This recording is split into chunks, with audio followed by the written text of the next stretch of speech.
Tá valendo já? Tá valendo? Nelsinho, muito bem. Está valendo, senhoras e senhores, sejam todos muito bem-vindos. Poxa, mais uma vez, obrigado pela audiência, os números só aumentam, Luiz Gustavo Medina. E aí, Dan, tudo bem? Caio, tudo bem? Bom, hoje vamos conversar com o dono de tudo, né? Se você tem alguma dúvida sobre o quem é quem, hoje é o dia. Hoje é o dia. Fala, Caio, tudo bem? Tudo bem, Dan, tudo bem, Teco? Como foi o show do Metallica? Espetacular. Você sabe, quase perdi o show, né? Pois é. Porque era 7 da noite, eu achava que o show ia ser no dia 11, que seria quarta, o show foi na terça, no dia 10. Era só ver no Google, cara. Então não dei o Google. Pô, 7 da noite, tô na academia do prédio, com o personal, e minha mulher me liga, cara, onde você está? Eu falei, estou aqui treinando. Eu falei, não, o show é hoje. Eu falei, como é hoje? Não, eu tô aqui num baita trânsito, fui pegar as crianças numa festinha, vamos pro show. Aí eles foram com você? Não, ela foi pegar as crianças numa festinha de volta pra casa, no Morumbi, perto da escola lá. E depois na volta, falou assim, tá um caos aqui, a cidade, o show é hoje. Você foi no show também? Não. Você foi, Dan? Não fui, cara. Eu devia ter ido, fiquei me arrependi, entendeu? Lotadaço, né? O pessoal tá carente, né? Todo mundo com shows, sede né? de encontro, né? Shows, né? Essa experiência um pouco de legal. aglomeração que seja. Falando em aglomeração, como vai o senhor? Eu vou muito bem. Tudo bem? Aproveite e dê todos os canais de comunicação para o nosso imenso público. Ok. Quem quiser mandar mensagem, manda para o WhatsApp 11 941460690. Fala devagar, Nelsinho. 11 941460690 ou manda e-mail para mesa@empíricos.com.br. Muito bem, muito obrigado, viu? Quem vai ter a honra de apresentar você? Eu vou de novo, né? Vamos lá, seguinte, o Fábio Coelho, aqui não é uma surpresa, né? Porque a gente já chamou. O Fábio Coelho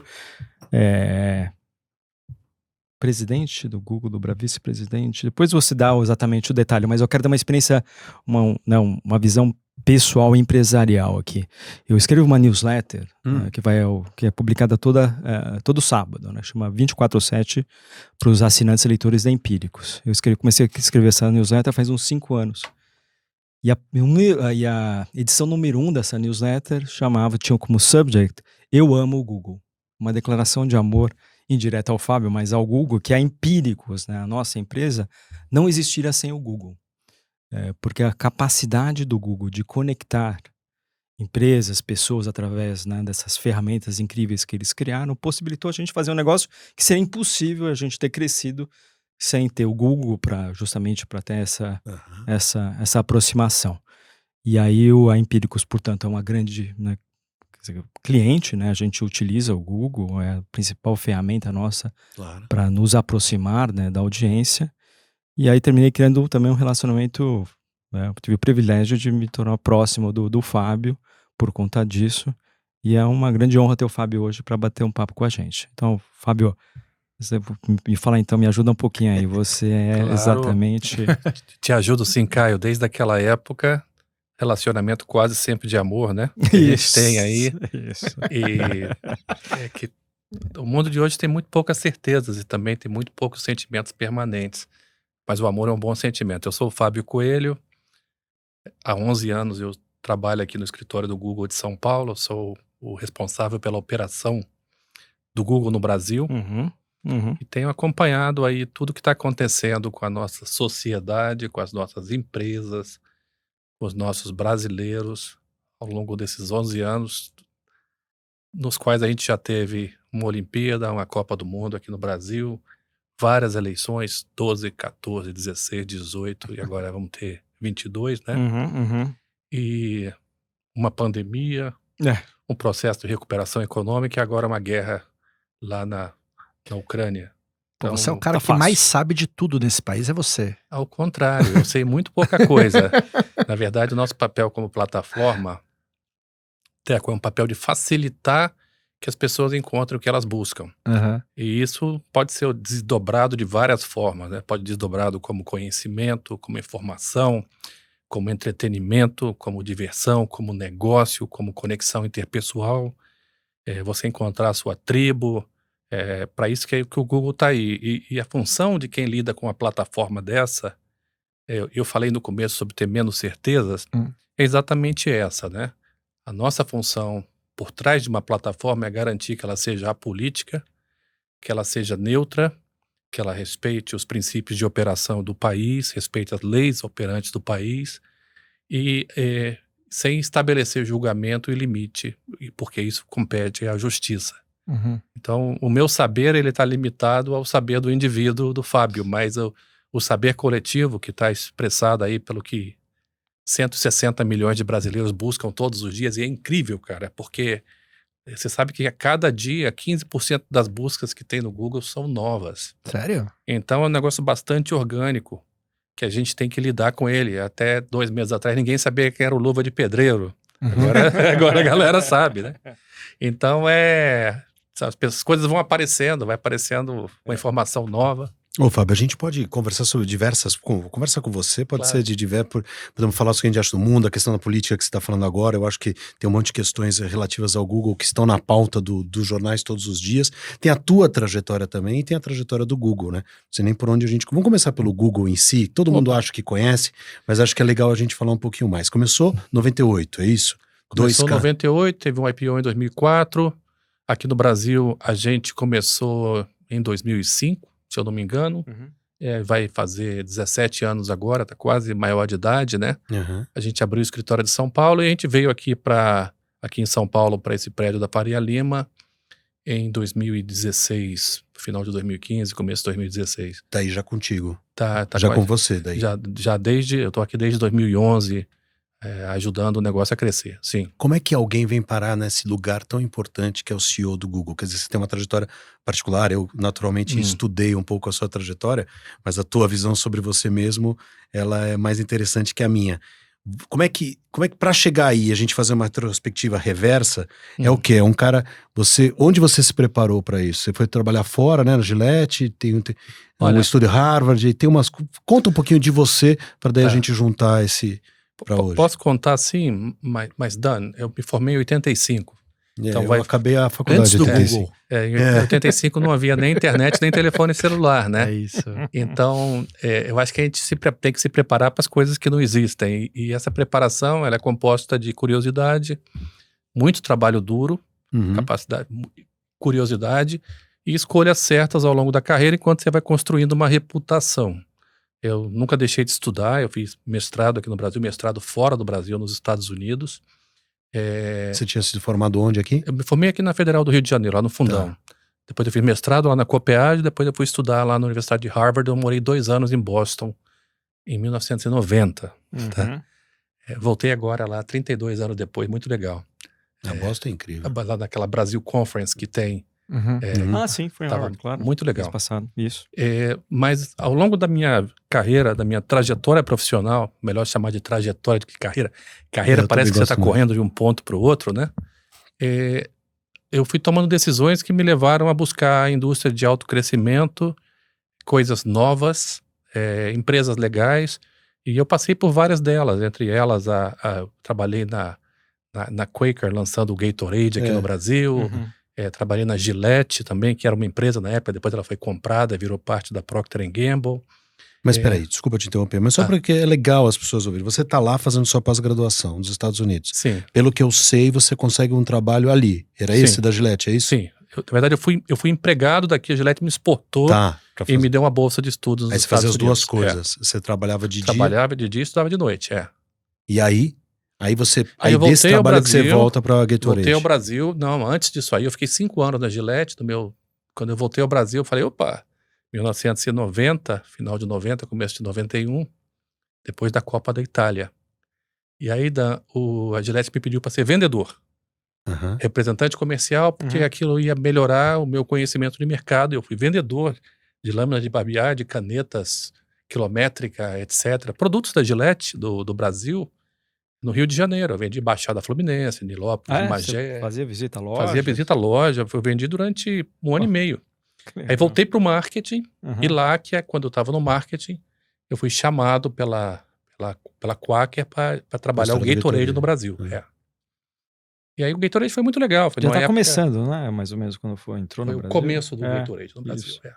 Como é que faz essa mudança? Como é que foi isso pra você? De vendedor da Baixada Fluminense, entre outros lugares, pra lançar um produto que era o Gatorade, que a gente nunca tinha ouvido falar, né? Olha, então deixa eu dar um passinho para trás. Quando boa. eu saí da faculdade aqui, da COPEAD, do mestrado da UFRJ, eles queriam mandar alguns trainees para o exterior e eu acabei sendo um escolhido. Eram trainees de vários lugares do mundo e eu tive a sorte de ser um dos trainees brasileiros. Todo ano eles mandavam 1 ou 2 brasileiros, tá? Tá. Eu fui para Boston e lá eu percebi que se eu aplicasse, eles me pagariam para fazer uma outra pós-graduação. Eu falei, por que não? Uhum. Certo? Então eu fui, como profissional que trabalhava no escritório central mundial da Gillette, quando eu voltei ao Brasil, a função de vendedor fez parte de um processo de treinamento, né? Era uma rotação minha pela área de vendas, tanto que depois eu voltei para a área de marketing. Mas o vendedor nunca sai da gente, né? Você tem que ter um pouco de vendedor, um pouco de negociador em tudo. E quando um dia toca o telefone e me chama e fala, olha, estamos buscando um profissional para lançar um produto novo no mercado brasileiro. Já teve um pequeno lançamento aqui no Brasil que não deu certo, agora a gente vai voltar com a carga toda. Tem que morar em São Paulo, eu morava no Rio na época, né? Tem que morar em São Paulo e a empresa é a Quaker que vai lançar o Gatorade. E nessa empresa eu fiquei 5 anos. E lançamos e fizemos um trabalho de marketing profissional, marketing esportivo. Você lembra que tinham as bolsas que levavam produto no campo de futebol e tal? Sim. Foi um trabalho bastante legal. E eu estava lá, né, depois de 5 anos, um dia eu toco o telefone pedindo eu cheguei até a virar diretor de marketing, bastante jovem na época. E um dia me toca o telefone e os caras pedem um diretor de marketing pro Citibank. E eu falei, mas eu não entendo nada de banco. Sim. Mas não é de banco, a gente quer exatamente pessoas que entendam entendam de estratégia comercial, estratégia de clientes. E aí eu percebi que eu poderia aprender uma nova forma de fazer marketing que tem a ver com base de dados, com entendimento de comportamento através de números, através de dados, né? Uma pessoa usa um cartão de crédito, ou ela toma um empréstimo, faz um financiamento, coisas que vocês hoje fazem com muita competência. E aí, nesse processo de entender, eu acabei gostando e vim para o Citibank, para São Paulo. Tá. Já estava em São Paulo, vim aqui para o Citibank, aqui na Avenida Paulista, né? E fiquei... Pausa. Eu peço perdão por te interromper, mas só para entender melhor. Por que você escolhe mudar de uma posição aparentemente confortável na Gatorade, baita produto, tudo para crescer, tudo para dar mais certo ainda, para o Citibank? Por esse novo desafio? Para eu entender melhor as suas escolhas e as prioridades. As escolhas, que eu acho que é um ponto super importante. Porque eu cheguei a diretor de marketing com 31 anos. Caramba. Tá? Eu construí uma fundação que demorou, afinal de contas, estudando aqui, me formei, fiz mestrado, fui trabalhar, fui para os Estados Unidos, fiz outra pós-graduação lá. Então, aos 31 anos, eu virei diretor de marketing da Quaker. E eu percebi que, naquele momento, o que contava para mim era aprendizado. Eu tinha que aprender mais. E trabalhar num banco, no setor financeiro, na área de marketing, Era aprender mais. me daria competências novas. E foi o que eu fiz. Eu fiquei 3 anos no Citibank, conheci um monte de gente, e quando eu estava no meu 3º ano, metade do meu 3º ano, eles me chamam para trabalhar com telecom, que foi o lançamento da banda B no Brasil, aqui em São Paulo, no estado de São Paulo, era BCP. Nossa. E aí eu fui o diretor de marketing Eu da era cliente BCP. da BCP, cara. O Citi era era cliente? O Citi era só também. O Citi era sócio da BCP? Não. Não, você saiu. Não, eu saí Porque do era o Citi. Safra, não era? Era o Safra Era o com a Bel Safra. Sal. Pronto. Da BCP, telefone celular? Não, a BCP É, depois era virou BCP, Claro, né? Era banda B. BCP, a telefone celular era a banda A. A BCP era a banda B. Eu fiz campanha pro telefone celular. Telefone celular era Cada um aqui na sua. E aí eu fiquei lá na BCP, Pra tava ser lá, diretor de marketing. fui diretor de marketing, Tá. depois eu fui responsável pela operação de São Paulo deles. Tá. E no meio dessa trajetória, deixa eu encurtar um pouquinho aqui, senão a gente vai contar uma história muito longa. Eu acabei indo para os Estados Unidos pela mesma companhia, que era a Bel Sal, e fiquei lá durante 9 anos. Eu acabei assumindo a posição de VP da América Latina de marketing. Quando eu estava no meu 4º, 5º ano lá em Atlanta, estava feliz, estava Morando em Atlanta? Morava em Atlanta, eu morei 9 anos em Atlanta. Estava confortável lá morando em Atlanta, feliz da vida. Eles venderam as operações da América Latina, a Bel Sal saiu daqui. E vendeu para a Telefônica, e o líder regional da Telefônica falou, olha, eu quero as operações, mas o pessoal que está aqui em Atlanta pode ficar em Atlanta, não tem... que vocês têm que realocar as suas pessoas. E eu acabei sendo realocado, as pessoas gostavam de mim lá, e eu fiquei como presidente do negócio de internet deles. Ah, ele da, começou a da, internet. da BellSouth, que foi comprada pela AT&T. Então é uma história com alguns momentos de sobrevivência, porque Sim. venderam a operação da América Latina, tinha 100 e poucas pessoas lá, eles ficaram com umas 20, eu fui uma das 20 que conseguiu, Opa. né, sobreviver, se salvar aí do corte. Sim. E aí eu estava lá tocando a operação de internet da BellSouth. BellSouth, 2 anos depois, ela foi comprada pela AT&T Uhum. e tinha uma operação igualzinha a minha. Eu falei, bom, agora Agora vai, né? Eles acabaram me dando a operação para eu tocar e eu fiquei nessa posição durante 5 anos, até 2009. Fiquei como presidente da operação de internet da AT&T, que já era gigante, o negócio de alguns bilhões. Só que aí tem a questão pessoal, né? Depois de 9 anos de Estados Unidos, os meus pais começaram a envelhecer, foi me dando mais saudade do feijão. Eu fui ver a Copa da Alemanha, 3 anos antes eu vi a Copa da Alemanha de 2006 com meu pai, que na época tinha 74 anos, hoje ele tem 89, e vai fazer 90 agora. E quando eu deixei meu pai no aeroporto para ele voltar para o Brasil e para eu voltar para os Estados Unidos, eu tomei a decisão de voltar para cá, para o Brasil. Só que eu estava quentinho lá, né? Tava gostoso, eu fiquei mais 3 anos. Até conseguir equacionar tudo, família. Decisão dessa não toma sozinho. Minha esposa tinha que estar envolvida, minhas filhas estavam na escola e tal. E aí foi uma história de voltar para cá. E eu voltei. Queria ter voltado para o Google, mas não tinha espaço aqui na época. Eu voltei para o IG. Fiquei 1 ano e meio. Quando apareceu uma vaga aqui no Google, eu vim para cá.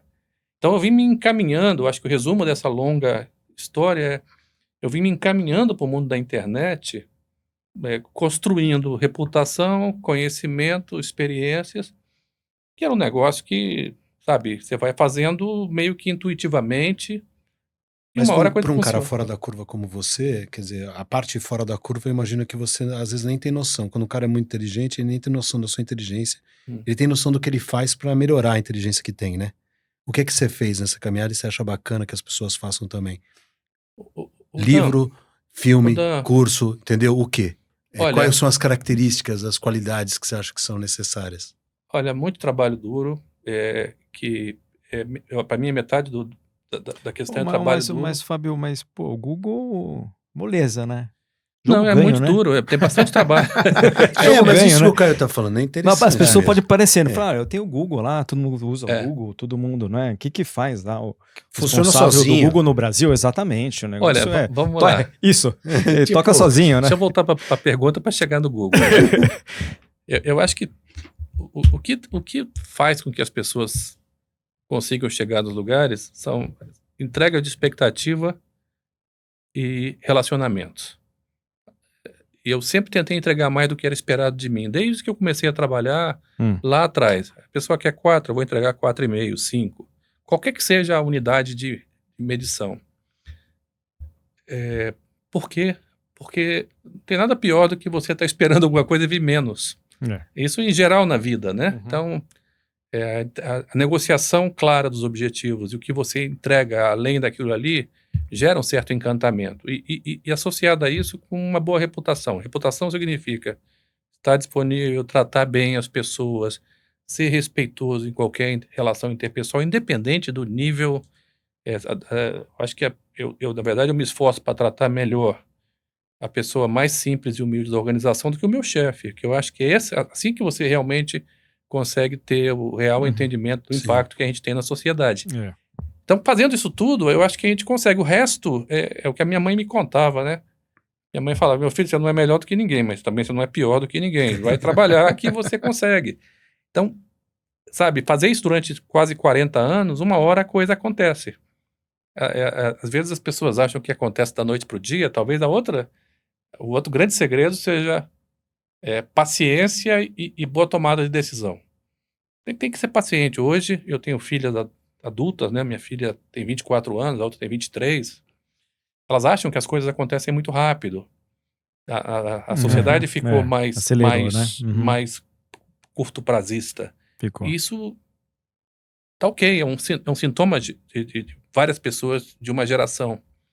As coisas demoram para ser construídas. Então, eu acho que é importante a gente ter também o elemento da paciência associado com a dedicação.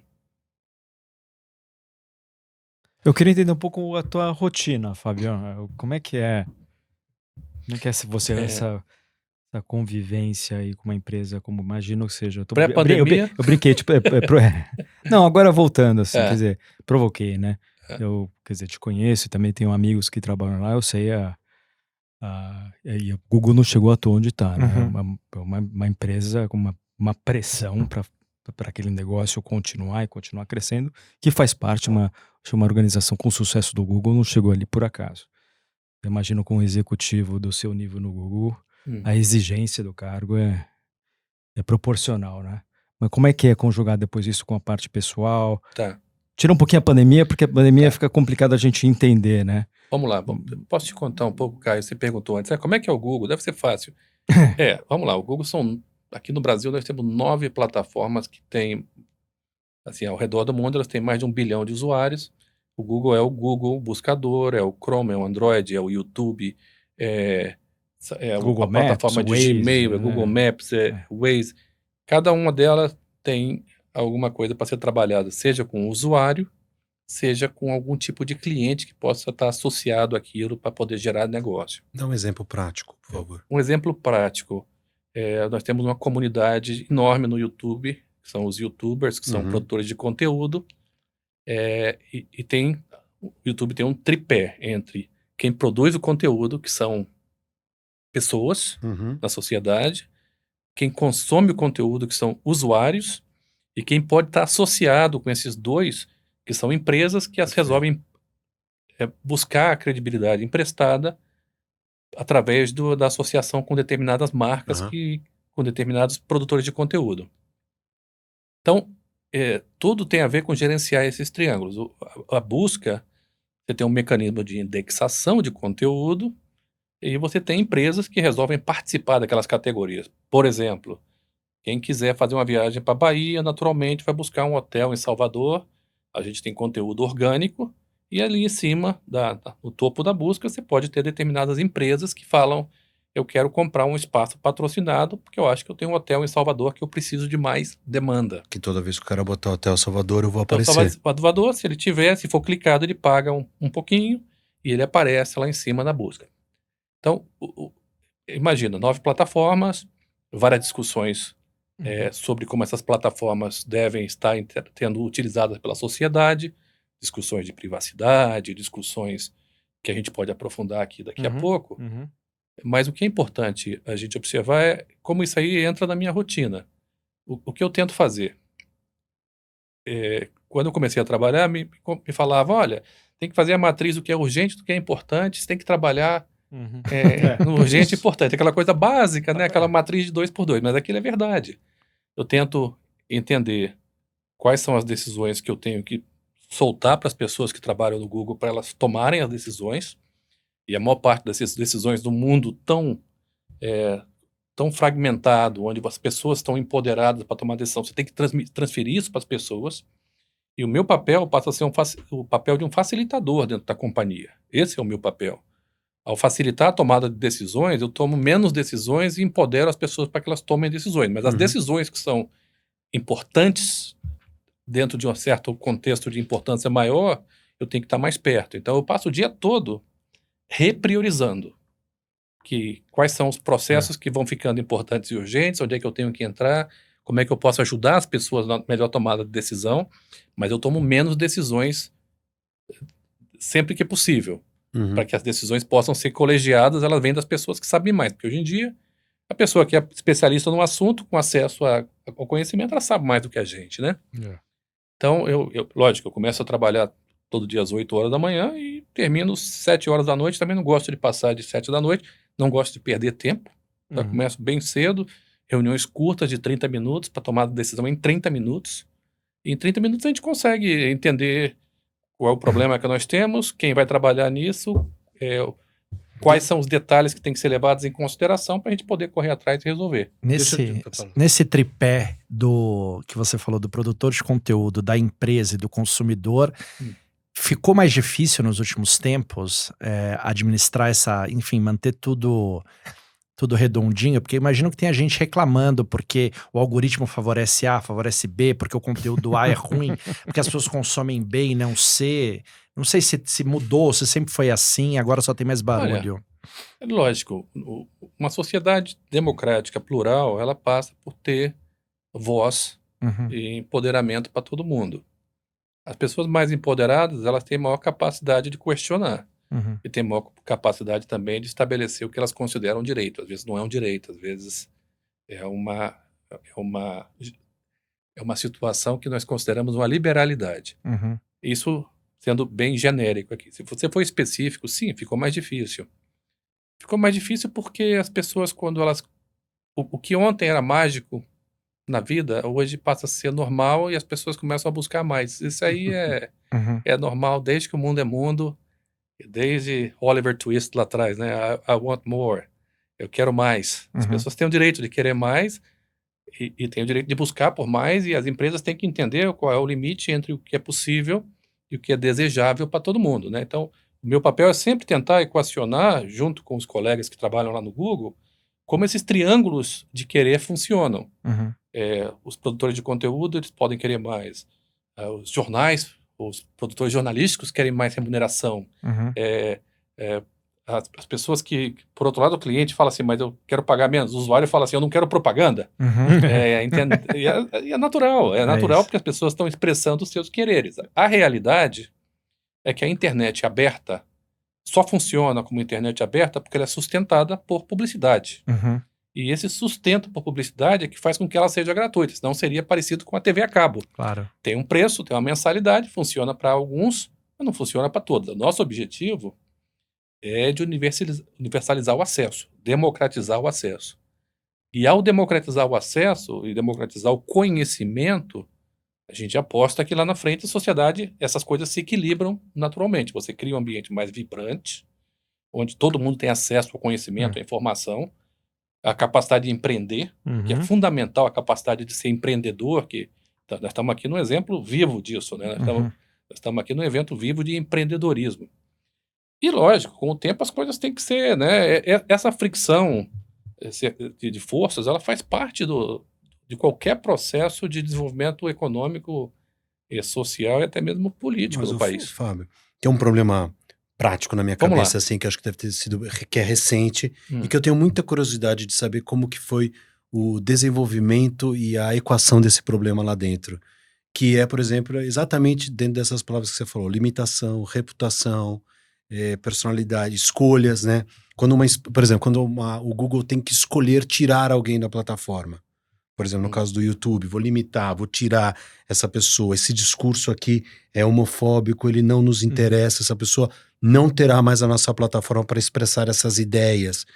A gente está perto de uma eleição, essas questões eu imagino, de alguma maneira serão cotidianas para você. Como é que vocês equalizam esse tipo de discussão dentro da empresa?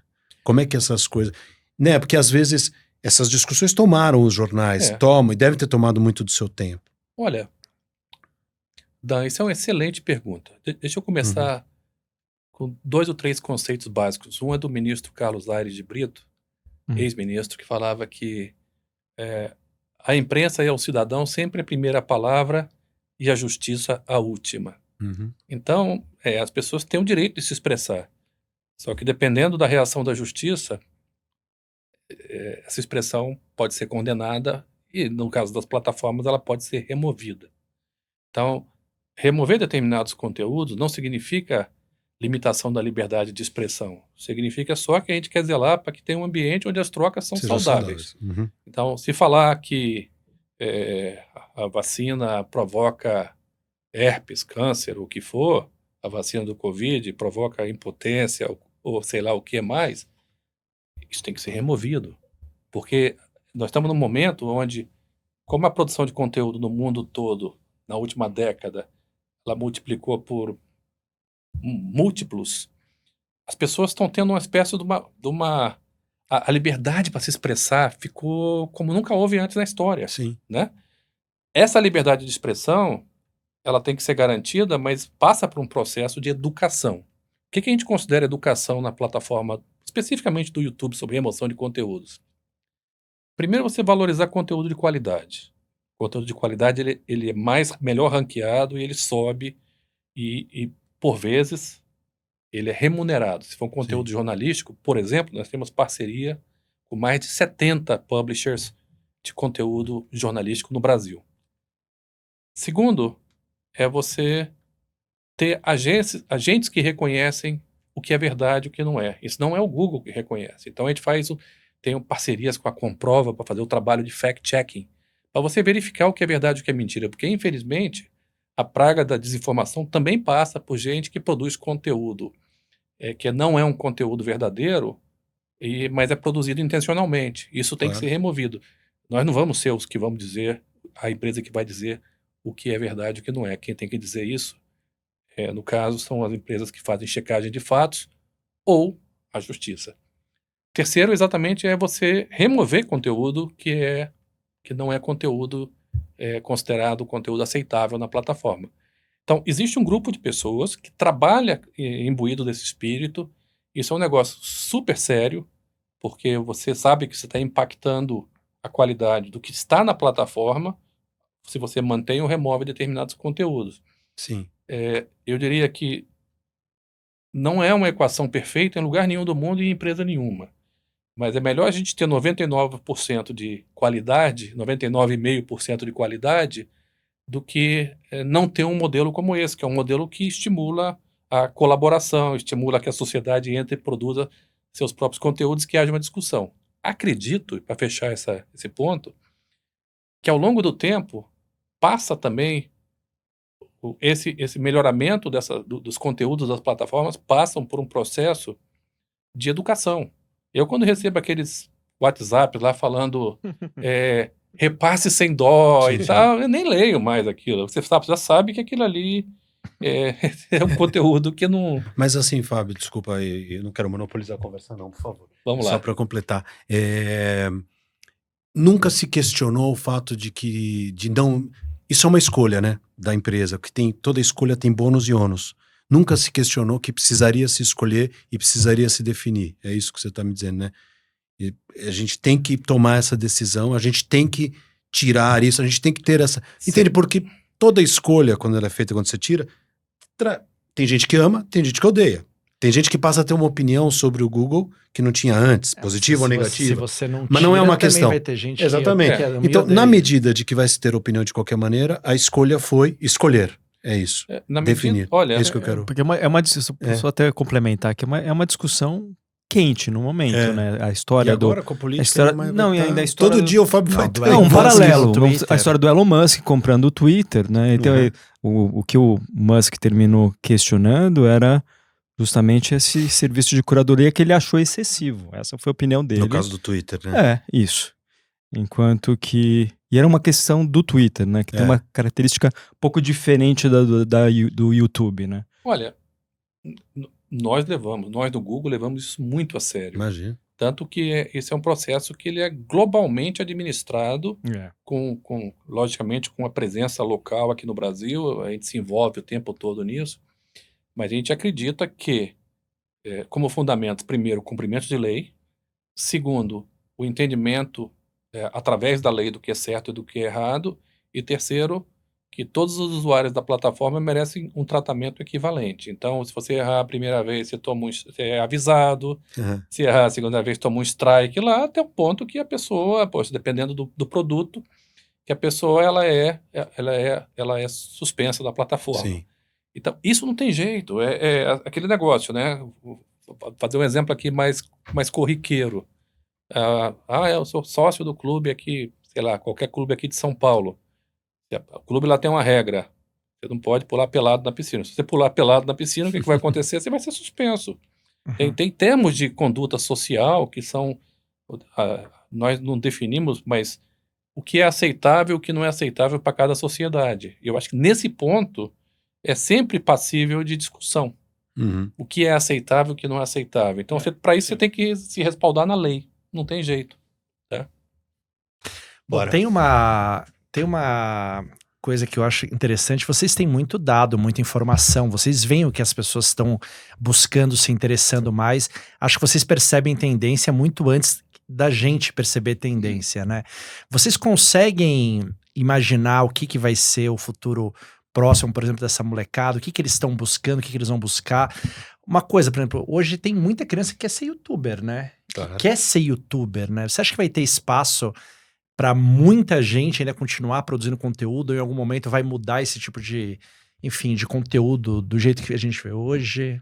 Olha, nós temos dados, acesso a dados consolidados, né? A Uhum. gente não tem acesso a dado individual, o que o Dan tomou de café da manhã, nada Não, disso. sim. Dados consolidados são uma forma muito rica de você entender o gestalt da sociedade, para onde os grupos sociais estão indo e para onde cada tribo dentro dos grupos sociais estão se movimentando.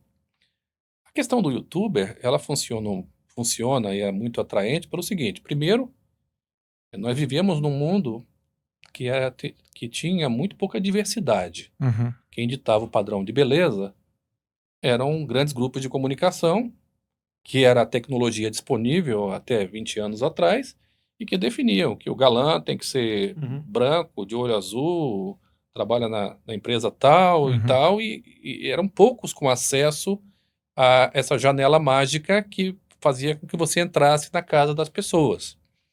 Em 20 anos, a coisa mudou. Então, você pode ser diferente, você pode ter uma orientação sexual, de gênero,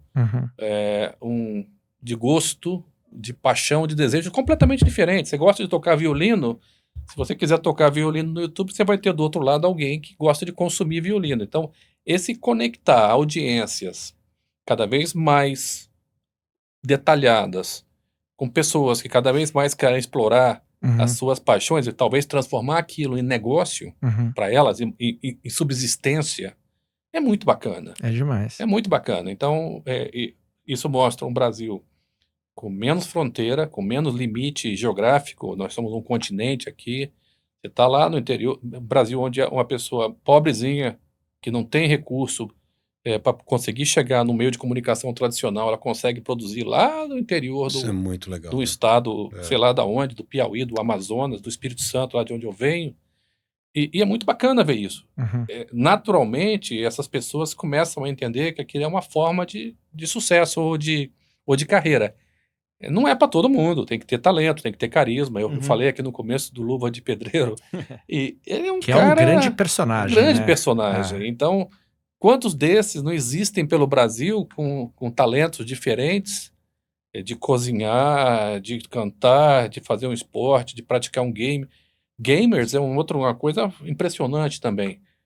Então, eu acho que sim, o YouTube captura um pouco desse imaginário que antes estava limitado a muito poucos. E muito poucos que eram excelentes profissionais. Mas não significa que não havia, naquela época, outros excelentes profissionais que não tiveram nenhuma chance porque eles não conseguiram O Brasil chegar. tem mais youtubers que qualquer outro lugar do mundo ou não? Eu não tenho esse dado, Dan, mas o Brasil tem muito YouTube. O Brasil é um dos 5 maiores mercados da plataforma no mundo. Então, sendo um dos 5 maiores mercados, o Brasil tem uma quantidade de youtubers grandes e tem uma quantidade bastante boa de youtubers que sobrevivem apenas, assim, que a plataforma já remunera o suficiente para essas pessoas sobreviverem dela. Claro. Então, eu lembro uma época eu trabalhando na Globo, me falou, a segunda TV do Brasil é o YouTube. Ela já é a primeira, não? depende da métrica. Ela já fala, o YouTube hoje em dia já está presente não apenas no celular ou no computador, mas também na televisão, né? Nós temos Não, ele tá audiência. passando os jogos, né? Campeonato agora. Nós patrocinamos agora o Campeonato Paulista. Durante a pandemia, o YouTube teve um crescimento fantástico. Inclusive, as maiores lives do mundo do YouTube foram brasileiras. A live da Marília, que antes dela falecer, né? Qual foi o dado da live da Marília? Foi, sei lá, 7 milhões de pessoas, um absurdo, sabe? Então, aquilo mostrava, mais uma vez, né? Um artista, um talento confinado, uma audiência confinada nas suas casas, e eles conseguiram se conectar. Perfeito, né? Então, a gente teve assim, eu vi live do Oswaldo Montenegro, que é uma pessoa que normalmente é difícil de ver o Oswaldo Montenegro ao vivo, que ele não dá tanto show assim.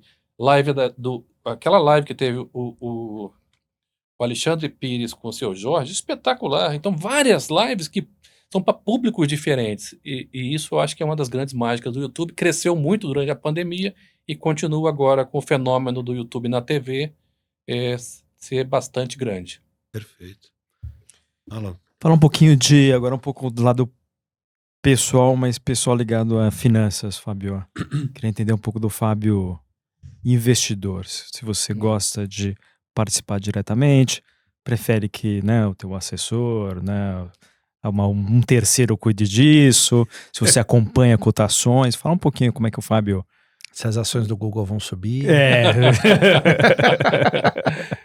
Olha, conta pra gente. a minha relação com o dinheiro é uma relação um pouco diferente, sabe? E deixa eu comentar por quê. Tá. Minha primeira experiência profissional, quando eu fui estagiar com 17 anos, eu entrei no escritório e a minha chefe foi mandada embora com uma semana e ela teve uma crise de choro, falando, meu Deus, como é que eu vou fazer para pagar as contas e tal. E eu era filho de um funcionário público lá do Espírito Santo, meu pai era um executivo da Vale, na época que a Vale era governo. Sim. E na minha casa eu nunca tinha visto aquilo que era necessidade de você lutar pela sua empregabilidade e sustentabilidade. Então aquele exemplo de 17 anos, de 40 anos atrás, me levou a pensar muito sobre conquistar autonomia. E para isso eu estudei bastante, trabalhei bastante e, logicamente, sempre gastei menos do que eu ganhava. Então o primeiro princípio era esse. Tá bom, você está ganhando 10, eu vou gastar 7. Está ganhando 12, eu vou gastar 7,5. Está ganhando 20, eu vou gastar 8. Então, tudo em busca de autonomia. Tá? Hoje eu tenho um perfil de investidor que é moderado, até pela... Né, quando você passa de 50 anos, você tem que ficar mais moderado para lidar com as coisas que vêm por aí. Eu invisto em coisas que são legais, investi na educação das minhas filhas, que foram estudar nos Estados Unidos. Para mim, esse é o maior investimento que eu posso deixar para elas. Ainda tem uma em casa, que tem 16 anos, que ainda vai lá para fora. Fazer a faculdade lá fora. Né? Isso aí leva um bom pedaço do que é você barato, guarda. E o resto é preparação para um dia que eu parar de trabalhar, eu continue mantendo essa autonomia durante muitos anos. Eu vejo o exemplo de casa, né? Eu quero chegar pelo menos aos 90, que nem o meu pai, sem precisar pedir dinheiro a ninguém, como ele não pede para ninguém até hoje. E conhecendo o nosso Brasil, a gente sabe que você tem que construir e guardar, né? Então, para a época que você não vai construir tanto. Então, o meu perfil de investidor é moderado, eu tenho muito cuidado com gastar dinheiro com coisas desnecessárias, que para outras pessoas podem ser importantes, mas para mim, dentro da minha escala de prioridades, é menos importante. E, na verdade, eu sou um cara muito tranquilo com isso, tá? Não tem nada aqui que eu falo, vou ter um avião, um barco, nada disso. Então, tudo o que eu consegui, que para mim é muito... mais do que eu esperava, talvez menos do que eu mereça, né? Tem uma história assim. Frase do Lima Duarte, essa. Né? Eu ganho menos do que mereço, mais do que preciso. Mais do que preciso e muito mais do que eu esperava, né? O Google tem uma idade de aposentadoria obrigatória? Tem 150 anos. Tem não. Não tem? Não. Porque tem empresa que tem, né? Mas então é muita renda fixa, pelo que eu entendi. Muita renda fixa, tem alguns estoques que eu trabalho, mas muito poucos também. Porque o estoque do Google faz essa parte pra gente, né? A gente aposta nele. Das ações, ele teve uma excelente Isso. valorização ano passado, foi de 60 e tantos %. Sim. Uau. Esse ano ele deu uma pequena recuada aí, como todo mundo das empresas de tecnologia, mas faz parte. Sim. Como é que as pessoas se relacionam no Google com finanças? Eu não posso falar porque eu não sei. Eu não pergunto delas, eu posso falar de mim, tá? Mas nós temos um grupo que trabalha com clientes do mercado financeiro. Eu não sei que exatamente não é a sua pergunta, tá, Dan? Mas tem um grupo que trabalha com clientes do mercado financeiro que eles exatamente ajudam as empresas a poder alcançar os cidadãos que estão aí entrando nesse processo de inclusão financeira. Que depois que houve a inclusão digital, que ocorreu ao longo de 2000 e pouco para cá, 2005 para cá, a inclusão financeira é um processo mais recente, com o PIX, com o Fundo de Auxílio Emergencial, que foi feito há 2 anos atrás. Trouxe muita gente para o sistema, trouxe muita gente para o mercado de investimento, para ações, pessoas que antes não lidavam com isso. E naturalmente a gente ajuda as empresas disso aí. E individualmente sobre as pessoas do Google eu não posso te falar porque eu não sei. Não, mas eu digo assim, as pessoas, nós, todo mundo. Até porque tem aquela lista de perguntas boa, né? Sim. Que vocês soltam todo ano, que nos garante uma pauta. A gente queria até se vocês pudessem Frases, lançar todo mês, né? coisas Pra mais gente ter uma pauta perguntadas no por Google, mês. né? Que é Era o quê? Como me tornar vendedor do Mercado Livre, entregador do Mercado Livre? Isso era Cara, ano passado, tinha uma era que era me tornar alguém mais frio. Essa foi a melhor. Como é que era? Como me tornar alguém mais frio. É verdade. Só pergunta pro Google isso. Eu quero ser uma pessoa mais frio. O Cara, Google- isso é muito divertido, assim, Maravilhoso. né? O Google é um oráculo, né? A gente adora o fim de ano. No fim de ano, você tem uma série de resoluções. A gente, inclusive, transforma isso em oportunidade comercial para alguns Sim, parceiros. claro. Eu me lembro do ano, uns 3 anos atrás, que a gente estava vendo como era isso. E Fábio tinha fez assim, essa pausa porque você olhou pra Pra ver se Clara. pode. Pra ver se pode falar disso. É isso? uns 3 anos atrás, no final de ano, a gente começou a ver quais eram as perguntas que as pessoas mais faziam antes da pandemia. Aí tinha Aham. lá como trocar de emprego, como deixar de fumar, como perder peso, como trocar de mulher, como trocar de marido, como matar o meu chefe, como dar o primeiro beijo, como dar o primeiro beijo de língua. Então, Claro. as pessoas fazem isso, no fundo, é uma tremenda responsabilidade da companhia, que é entender o que as pessoas estão buscando e que elas não têm coragem de perguntar em casa. E esses dados, e agora falando numa abordagem um pouco mais séria, esses dados têm que ser tratados com essa anonimidade e esse cuidado, porque você não sabe quem perguntou isso, mas várias pessoas perguntam como é que eu troco de emprego, como é que eu emagreço, como é que eu... Claro. Aí, logicamente, é um momento bom para determinadas empresas falarem, Claro. você tem um perfil de pessoa aqui querendo trocar de apartamento, querendo trocar de carro, Claro. querendo trocar de mulher, de marido, né?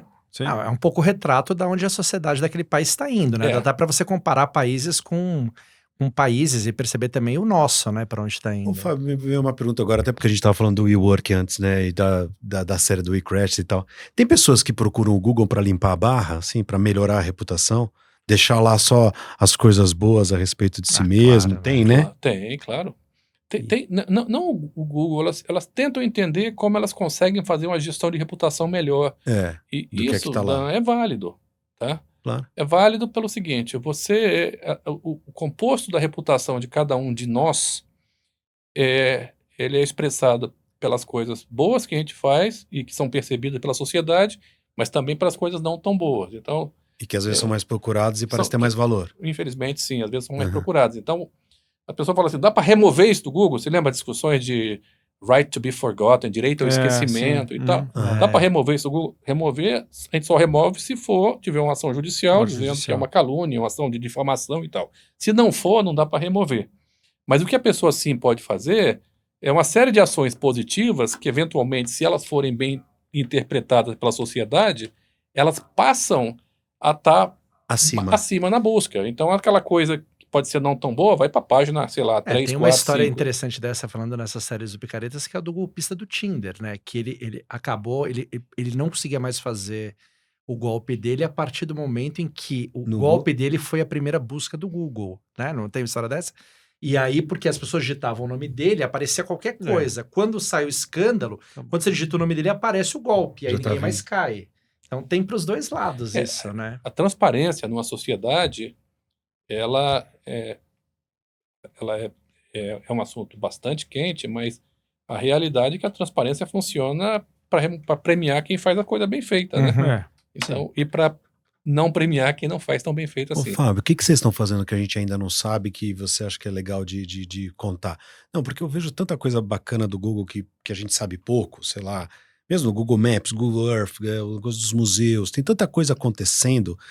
O Google queria, acho que, escanear todos os documentos, as questões da arte, tinha umas ideias assim, tem umas ideias futurísticas, é um péssimo adjetivo, mas coisas com um olhar para o futuro que o Google está fazendo que a gente não sabe, que você acha que são legais de contar? O Google não gosta muito que a gente fale de coisas que têm a ver com o futuro, porque quando você tem um portfólio de apostas, falando agora de portfólio, né? Assim como um portfólio Não são de todas investimento, que vão, né? não são todas que vão. Então, às vezes, um produto ou uma ideia, ela é descontinuada, aí, viu, deu errado, tal. Então, tem uma hora para as coisas serem comentadas. Tá. Eu vou dar um exemplo passado, antes de falar do Uhum. presente. Eu me lembro, quando o Paulo Bernardo era ministro da presidenta Dilma Rousseff, nós fizemos o lançamento de uns balões Bernardo daquele era- projeto LUM lá no Piauí, Uhum. numa cidade chamada Água Fria. Nós conseguimos botar a internet numa escola durante um dia inteiro, algumas horas de um dia. Nós fomos lá, lançamos vários balões, aqueles balões conectavam com as redes de celular, e a ideia era que teria balões ao redor do mundo inteiro. Esse projeto foi descontinuado porque apareceram outras tecnologias ao redor do mundo que foram consideradas mais eficientes. Uhum. Então, o projeto LUM foi descontinuado. Foi. Ah, então erraram. Não, faz parte, né? Se o teu Claro. portfólio dá todo certo, significa que você não está sendo agressivo o suficiente em busca de resultado. Uhum. Nesse caso, de inovação. Sim. Hoje, o que eu vejo o Google fazendo? Cada vez mais eu vejo a empresa orientada a coisas que têm a ver com melhorar a capacidade de que a informação seja armazenada, tratada, distribuída ao redor do mundo e usando inteligência artificial e o que chama de machine learning, que é aprendizado de máquina, para que a gente tenha maior entendimento das situações enquanto elas acontecem, tá? Aí, De novo, por exemplo, por que eu gosto. exemplo, algum dia, não o Google, tá? Mas a tecnologia algum dia vai permitir você entender como é que um vírus faz uma mutação. E aí a gente vai poder resolver problemas antes que o vírus faça a mutação. Uhum. Hoje, lá em Boston, eu fui visitar lá o museu lá de astronomia, Museu de Ciências.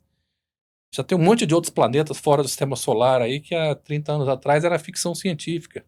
E já entenderam vários planetas através de estudos de entendimento da combinação de astronomia com processamento de dados. Tá.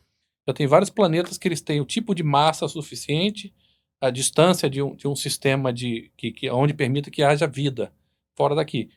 Parece um papo meio estranho, e realmente é meio estranho, porque a gente aqui no Brasil, no Google Brasil, eu sempre falo isso, a gente está muito mais orientado a fazer as coisas que vão ajudar o Brasil e o brasileiro no dia a dia, a lidar com a pandemia, a lidar com uma dificuldade econômica como esse momento atual que a gente está vivendo em relação à inflação, etc., ajudar os negócios a serem mais eficientes, do que ficar discorrendo sobre o que vai acontecer daqui a 30 anos. É bacana, sabe? É verificar na hora que tudo estiver na nuvem. Daí a gente fez um investimento forte aqui no Brasil na área de processamento de nuvem, de cloud computing, computação na nuvem. Na hora que isso... A gente Que é onde vai tudo, né? É onde vai tudo. Mas Uhum. a gente vai ter... O que a gente está procurando nesse momento é criar essa infraestrutura para baratear custo e gerar eficiência para as empresas e para o cidadão, sabe? E isso, dentro do começo da conversa, a gente falava, né? O que ontem foi mágico, hoje é corriqueiro. Basta lembrar, nós temos 90% do Brasil usa telefone celular Android. Uhum. E as pessoas já acham que o telefone celular é assim, é uma coisa que todo mundo tem. Uhum. É verdade, mas o Android, a existência do Android barateou em mais de 30% o custo dos aparelhos de telefonia celular, os smartphones, Uhum.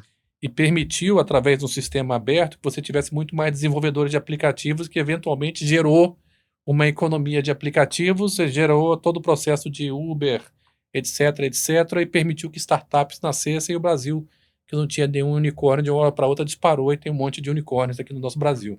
Isso é uma boa discussão, porque tem uma foto famosa, né, do Steve Jobs andando com alguém do Google, quando ele fala, vocês cuidam do software e a gente faz o celular, vocês fazem o buscador. Nenhum se mete na área do outro. E no final os dois se meteram nas áreas de ambos, né? Eu não conheço essa foto, mas o que eu posso te dizer é que, na realidade, o que as empresas buscam em geral, e no mundo cujas fronteiras entre as áreas estão cada vez mais fluidas, as empresas buscam a melhor experiência. E às vezes é a combinação software e hardware e tudo que está por trás disso aí que vai gerar, e a capacidade de processamento que vai gerar essa melhor experiência. Aí é natural que as empresas busquem fazer tudo sozinho, completar os seus territórios.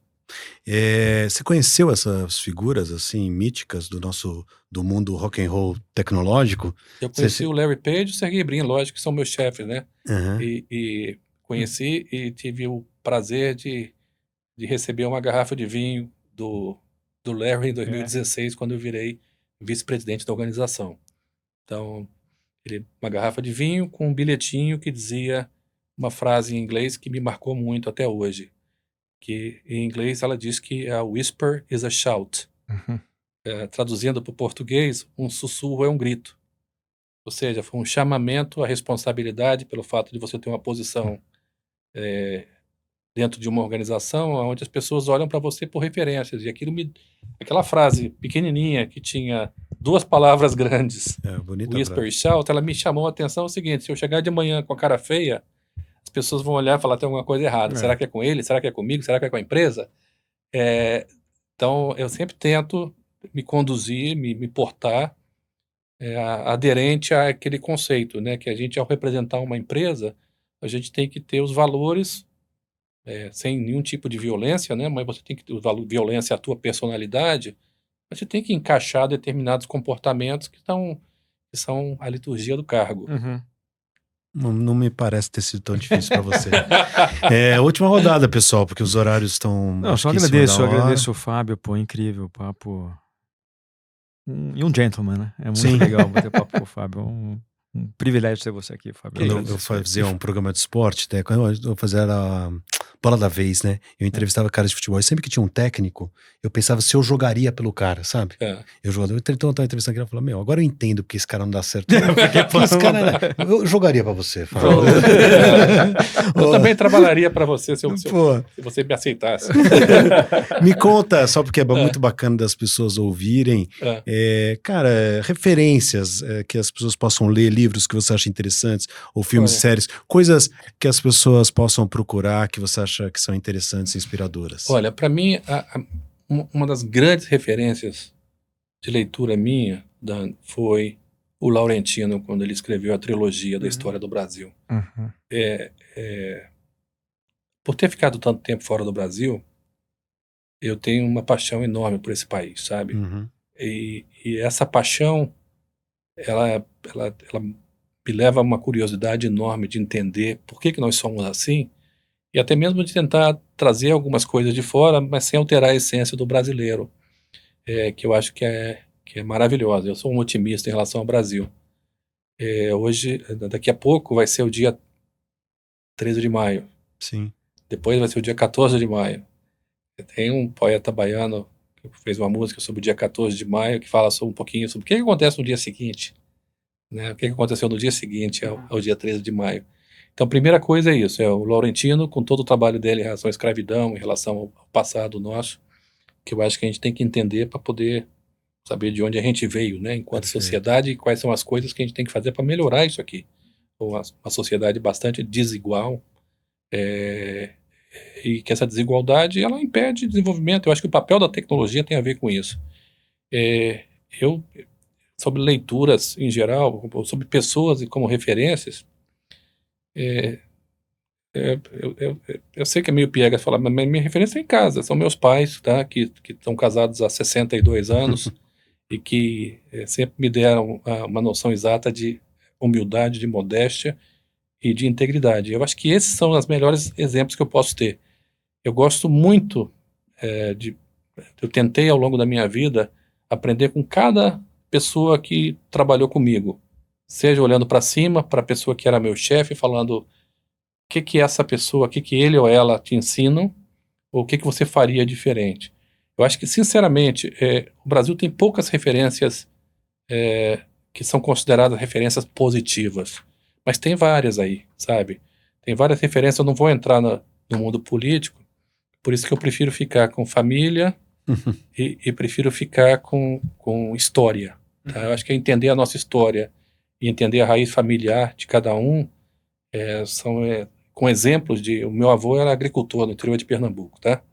Então, o meu pai saiu do interior de Pernambuco, morou numa rede, dormiu em rede até 22 anos. Ele se formou como engenheiro aos 29 anos. Então, para mim, e quando ele se formou, ele se casou com a minha mãe, que tinha 17 anos. Ela foi aluna dele, né, lá no segundo grau. Ele era professor de segundo grau enquanto ele pagava as contas. E ele tinha um compromisso com a família, que ele era de uma família grande, naquela época ele tinha 10 irmãos, E que se algum deles chegasse a terminar o curso superior, ia ajudar os filhos dos irmãos que não puderam estudar. Então, meu pai, da minha casa, desde que eu era criança, tinha sempre 3 primos. Mais velhos, né? Primo de 17, 18 anos, que estavam estudando lá na cidade de Vitória. Então, eu acho que são exemplos de desprendimento, exemplos de determinados valores que tem a ver com você ajudar ao que precisa e estar perto de você. São exemplos de trabalho duro, são exemplos de integridade. Cada um tem os seus exemplos. Claro. E eu acho que no Brasil nós temos muita gente boa que a gente pode copiar, mas temos poucos exemplos públicos que são reconhecidos e valorizados. Eu acho que tem mais pra gente fazer aí nessa frente. Qual que é a pergunta que você mais faz ao Google? Que horas vai ser o jogo do Flamengo? Muito obrigado, viu, Fábio? Obrigado, gente. Pô, imagino que você seja um Fábio hoje que o Fabinho nunca imaginou que ia ser, né? Nunca. Eu acho que... Dan, eu acho muito bacana que quando eu vejo os meninos novos, as meninas novas que chegam aí no Google, eu falo com todos eles, tá? Tá.